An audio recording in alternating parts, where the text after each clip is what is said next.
leading woman is someone who knows when she needs help. Because if you think highly of yourself, then how are you going to lead a pack of people who needs that kind of help? But if you admit to yourself also that, yes, I'm also a work in progress and I also need help, then I think you can lead people, inspire people, and encourage them how to do things that you are good at.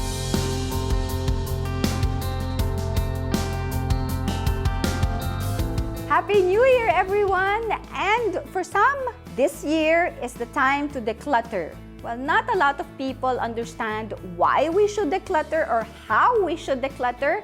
Today, we're going to learn just that. I'm here with professional organizer, Issa Reyes. Hi, Issa. Welcome to Happy New Year. Leading Women, and Happy New Year. 2020, it's time to declutter and maybe even declutter from the past years na hindi pa natin nagagawa. Yes.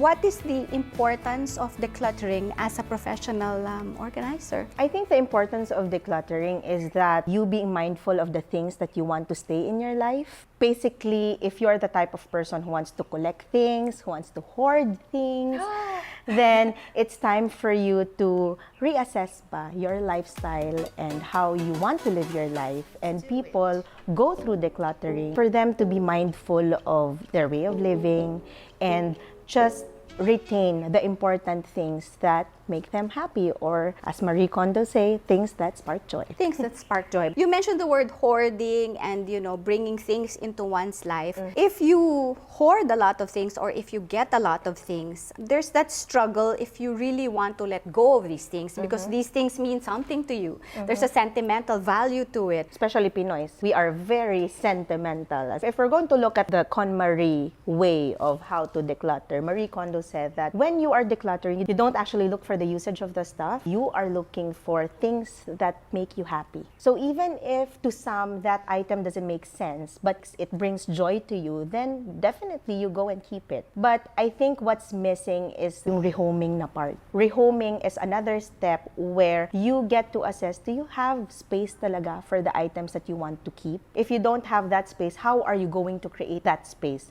And that's where mindfulness and knowing what's important takes into place. Kasi nga, if hindi siya buo, then the experience is not fulfilled. You're a training consultant, Yes. the method of KonMari. Yes, I went to training. I went to New York last year. I met Marie Kondo. Yes. Is she really as petite, as Yeah. lovely, as compact? Yes, you want to as she's- squish her. And Really? Yeah. But her energy is really different. You know that even if she's small, when she went to the room, you know that she has that presence. I'm here to teach. That's what resonates well with me kasi parang I related with her ba because we have the same advocacy. It's really to keep things neat and tidy. We will now experience how to pack. How do we store them? First, how do we fold it. them? Yes. Yeah. Of course, there are a lot of instructional videos na. I'm going to teach you a different method, which I call pocket folding, because I love doing pocket folding, especially when I go on trips. But it's also helpful like when you're going to store your items, kasi it's very efficient because it's compact. I try to figure out ways on how to fold clothes the thinnest possible. For instructional purposes, Yes, I'll teach please. you how to fold these bulky items that are seasonal, of course, in our country kasi we don't have winter. But for those who are traveling and have these kinds of items, what we're going to do here is, so you fold it in the middle. Diba sometimes, like when you are traveling or when you want to store your items, you use a vacuum bag. Yeah. Diba?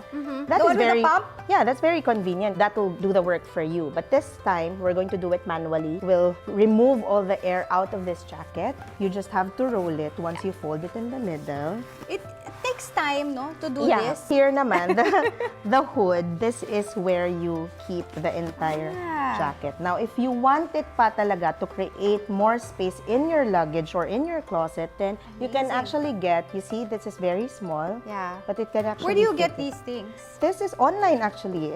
This is my go-to packing cube. There. This But- saves you time when you travel sa susunod. Yes. You just put Get it it. inside your carry-on. Kasi, diba, when you get to the cold place, you just take it out and wear it na. Yes. And then you can use this for something else inside your carry-on. Correct. Yeah. Okay.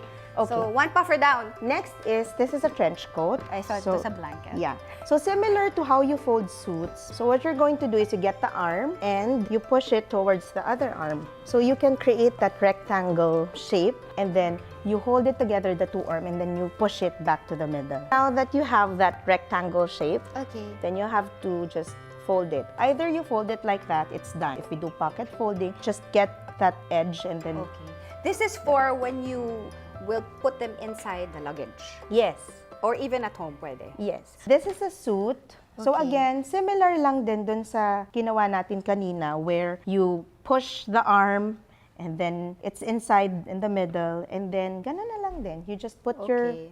pants and then roll. This is a space saver, no? Yes. Okay. And then this one naman is a bubble jacket where you can use either when you travel or when you store it at home. Okay. So same thing, you fold it in the middle. Can you teach me? Yeah. I wanna do, yeah, okay. Go. So here. Fold it in the middle. Okay. And then you use this edge opening here as the pocket. Yes. So I just Fold it like that. Yeah. And then get that one and then put it inside. inside.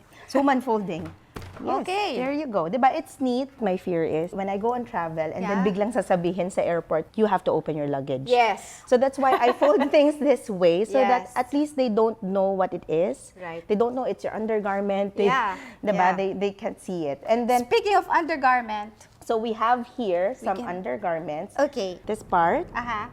And then you fold it, you tuck it in. Okay.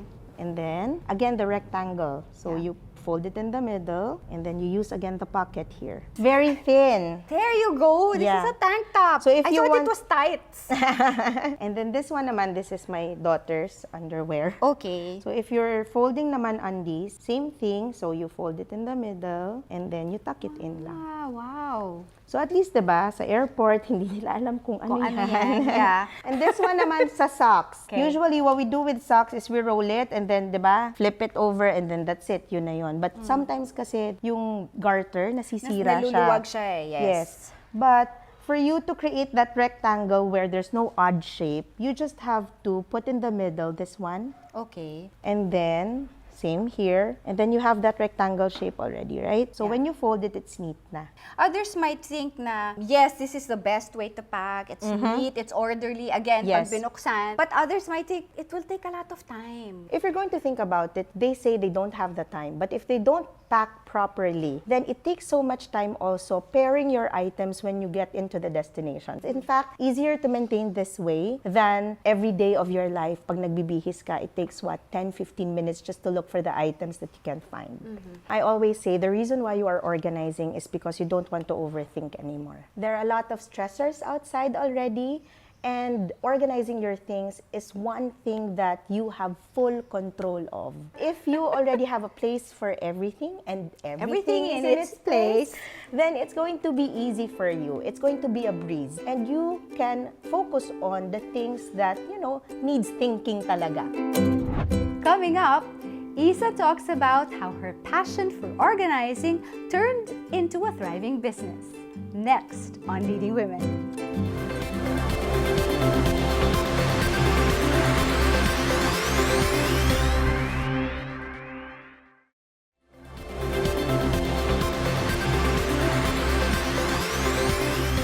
Growing up, cleaning felt like a chore for professional organizer Issa Reyes until she realized how fulfilling organizing felt.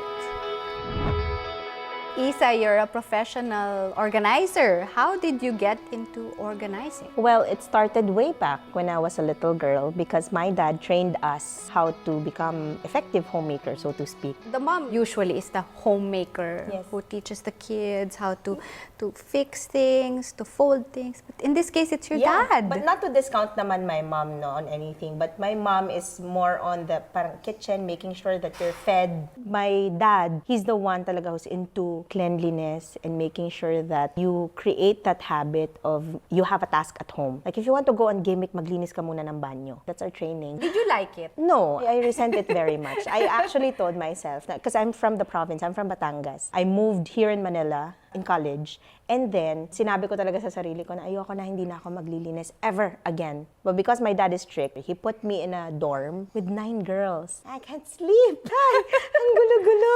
Parang I have to fix it. Was there a conscious effort for him to make you realize na kailangan mo talaga maging organized? No, he wanted lang a dorm where there's curfew. And it's cheap. We're from the province, hindi ka pwede mag-condo, tira ka mag-isa. And I'm the only girl, hence my name is Issa. 4 boys and I'm the only girl. Okay. And mind you, all 4 boys know how to clean. Nice. Yes, because that's a training nga. And then I experienced na, yun na, parang after graduation, I lived na on my own, and then I got married. And that makes me happy. It's weird. Parang before I am resenting it, and then it moved to, sarap pala niyang gawin. So it's not even imposed by my husband na, oh, you should be the homemaker, dapat alagaan mo yung bahay. Parang it's natural na for me. So yun siguro yung na-instill nung dad ko sa akin. 2018, I started a page, a platform where I can share what I do here at home. Because I want to share it with other moms, with my friends. I didn't know that it's going to grow this big. When I started reaching out to friends, who happens to be a celebrity, and that is Cheska Kramer and Neri Miranda. A lot of inquiries came in asking if I'm doing it as a business. And I was like, no, it's not a business. But when my husband and I discussed about it, and I asked him, are you okay for me to fix other people's stuff? And he said, if that's gonna make you happy, then go ahead. That's where we plot out and started to create like a business plan, a business model on how we're going to do professional home organizing as a service. Kasi before, parang I was intimidated by the idea. Parang, okay lang ba yun? I'm going to offer this kind of service to Pinoys who have helpers at home, right? And you know how very much hands-on yung mga nanay. You know that there is a homemaker in every Pinoy's house. I was so surprised with the amount of support that I got online, and at the same time, the amount of increase also that shows interest. That's what I wanted to do with Neat Obsessions, that it's not just for mothers, but in fact, it's for everyone. So Neat Obsessions is your company. When people think of Neat Obsessions, they automatically think of Issa. Issa who's gonna come to the home, who's gonna help us organize our stuff, make our home clean, neat, and orderly, and keep it that way. I hope so. Or Neat Obsessions is someone that they can actually look at and get inspirations from. It's really more on encouraging other people that you can do it as well. And there is a way for you to do it. You can actually incorporate it in your lifestyle, because homemaking is not just a task of one, it's a task of everyone in the household. You don't want to find yourself later on in life na pag nawala na yung homemaker, you don't know what to do. I encountered inquiries where their mother died or their father passed away. With that, I realized na parang, oo nga no, sometimes if that tragic thing happened to you and you find yourself, asa na, paano ko nga ba gagawin to? Saan ako mag-uumpisa ulit? And that's what I try to address. Give them that head start ba on how they're going to organize their life. Sometimes, parang yun lang yung first step for you to get going, understanding na these little things, the clutter that is around you, once na it's out of your way, out of your system, parang, ay, mas okay pala, mas clear palang mag-isip, mas clear na yung mind ko. That's why for me, Neat Obsessions is not just about fixing your things, but it's really more on making them understand that it's really a part of who you are. Everybody in the world is a homemaker. Next, Issa shares her growing clientele and how she has affected their lives for the better. Coming up on Leading Women.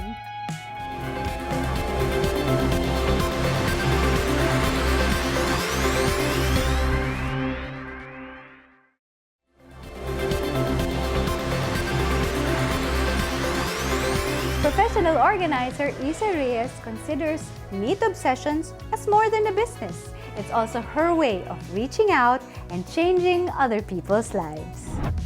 Others, when they see clutter, to them, it's okay. To them, they don't feel the need to fix things or to put things in order. What can you say about that certain personality? I always put it this way, just make sure that your health and your hygiene is not compromised. We grew up kasi resenting cleaning. Bakit ba ako pinaglilinis? That's why, parang when I started Neat Obsessions, if there's one person who is very happy with what I do, it's my dad. Because to him, he never understood why we hate cleaning.